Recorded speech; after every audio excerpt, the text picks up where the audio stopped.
My name is advocate Ayesha rich और आज की वीडियो में हम डिस्कस करेंगे कि एलएलबी पार्ट 2 की तैयारी किस तरह से करें, एलएलबी पार्ट 2 की बुक्स कौन सी हैं और कहाँ से इनको जो है मटेरियल हमें मिलेगा अच्छे वाला जो हमने प्रिपेयर करना है और हमारी एकेडमी में क्या शेड्यूल है जिसके अकॉर्डिंग हम बच्चों की तैयारी करवा रहे हैं।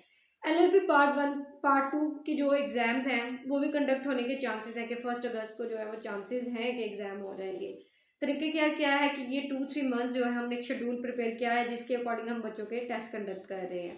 उसके बाद हम बात करते हैं कि सब्जेक्ट्स कौन कौन से हैं। सबसे पहले इसमें जो शामिल है वो इस्लामिक जूरिस्प्रूडेंस शामिल है, फिर इसके बाद इंग्लिश जूरिस है, फिर ह्यूमन राइट्स है। ह्यूमन राइट्स के बाद इसमें जो इन्वॉल्व है वो इंग्लिश है, एडीआर है और ये जो है ना ये सब्जेक्ट्स है आपके जो है ये आपके एलएलबी पार्ट 2 के। इसके साथ इसमें यूके एंड यूएसए कॉन्स्टिट्यूशन भी इन्वॉल्व है।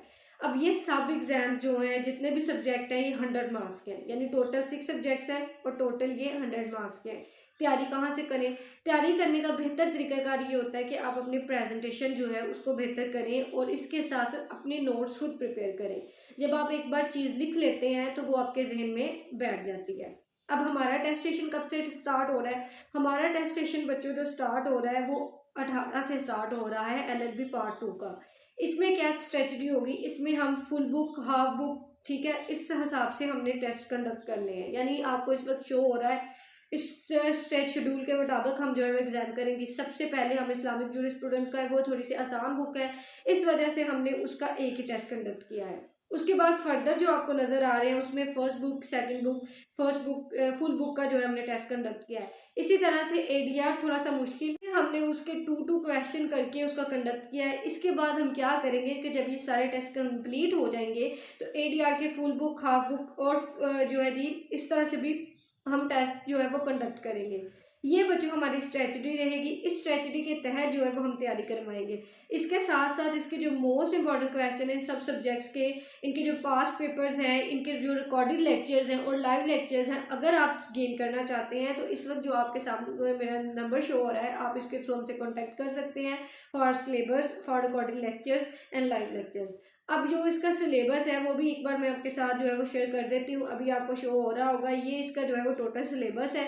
इस सिलेबस में क्या क्या शामिल है वो आपके सामने है कि स्टोरीज कितनी है इंग्लिश के पोर्शन में और इसके अलावा जो है ग्रामर का पोर्शन उसमें क्या क्या शामिल है वो आपके सामने शो हो रहा है। उसके बाद जो इसके 100 मार्क्स के पेपर्स हैं वो हैं। इसमें जो ह्यूमन राइट्स है और एडीआर है ये फर्स्ट टाइम इन्होंने मतलब इंट्रोड्यूस करवाया एक पहली बार, तो ये थोड़े से कॉम्प्लिकेटेड है, मतलब बच्चों को थोड़े से टफ लगते हैं, तो इसलिए इन पे थोड़ी सी आपको मेहनत करने की ज़रूरत होती है और इनके क्वेश्चन भी जो है वो सिलेबस भी थोड़ा सा ज़्यादा है।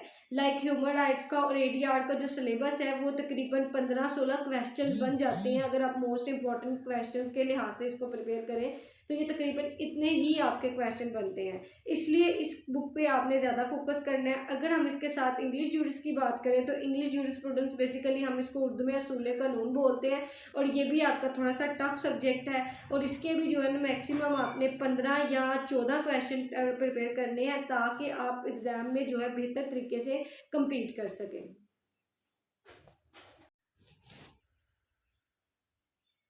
अस्सलाम वालेकुम students, my name is advocate Ayesha rich. आज की वीडियो में हम डिस्कस करेंगे कि एलएलबी पार्ट 3 के सब्जेक्ट कौन कौन से हैं। इसके साथ हम डिस्कस करेंगे कि उनके जो मोस्ट इंपॉर्टेंट क्वेश्चंस हैं वो कौन से हैं और आपने उनकी तैयारी कहाँ से करनी है। पहले तो हम ये डिस्कस करते हैं कि उन सब्जेक्ट को फर्दर जो है वो कितने पोर्शन में डिवाइड कर दिया गया है। तो सबसे पहले जो है वो कॉन्स्टिट्यूशनल लॉ है। कॉन्स्टिट्यूशनल लॉ को फर्दर जो है उसमें कॉन्स्टिट्यूशनल लॉ में कौन कौन से सब्जेक्ट्स इन्वॉल्व है, उसमें बुक्स इन्वॉल्व होंगी आपके जो आपका स्टैचू है यानी कॉन्स्टिट्यूशनल लॉ पाकिस्तान का जो कॉन्स्टिट्यूशन है 1973 का वो इन्वॉल्व है। उसके चंद टॉपिक्स हैं जो आपने डिस्कस करने हैं। इसके साथ हिस्ट्री ऑफ कॉन्स्टिट्यूशन की है, इसके साथ साथ केस लॉज है। ये आपका पोर्शन बनाया गया है पेपर में। इसमें पेपर में आपका पोर्शन किस तरह से होगा, 10 नंबर का आपका जो है वो 10 क्वेश्चन होंगे, ठीक है। उसमें से आपके 6 जो है वो क्वेश्चन आपने अटेम्प्ट करने होंगे, ठीक है। अब उसमें इस तरह से होता है कि 2 क्वेश्चन आपके आते हैं हिस्ट्री में से, 2 क्वेश्चन आपके आते हैं केस लॉज में से और बाकी पोर्शन जो होता है वो आपका होता है पाकिस्तान के कॉन्स्टिट्यूशन में से। इसके जो मोस्ट इंपॉर्टेंट क्वेश्चन है वो मैं आपके साथ शेयर करती हूँ, अभी आपको शो हो रहे होंगे। ये आपके कॉन्स्टिट्यूशनल लॉ के मोस्ट इंपॉर्टेंट क्वेश्चन है, ठीक है, ये आपकी स्क्रीन पे जो है वो शो हो रही है, जिसमें सबसे पहले जो है वो फंडामेंटल राइट्स आते हैं। Fundamental rights this is the most important topic है जी आपके कॉन्स्टिट्यूशन के लिहाज से। अगर हम मज़ीद बात करें तो मज़ीद जी आपका ये इम्पोर्टेंट है कि